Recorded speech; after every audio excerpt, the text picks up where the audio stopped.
എങ്ങോട്ടാ പോണ്? നീ വന്ന് കയറിയത് എന്നോട് അനുവാദം ചോദിച്ചിട്ടല്ല, പക്ഷെ തിരിച്ചു പോണമെങ്കിൽ അത് വേണം. മിടുക്കനാ നീ, ആൺകുട്ടി. എന്താ നിന്റെ പേര്? അമ്മ എന്നെ വിളിക്കുന്നത് മുത്തെന്നാണ്. ഇനി എനിക്ക് ആ പേര് വേണ്ട. നീ മുത്തല്ല,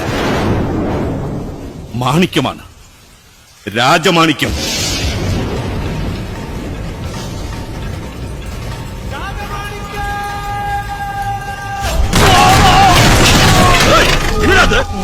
ബെല്ലാരി രാജ,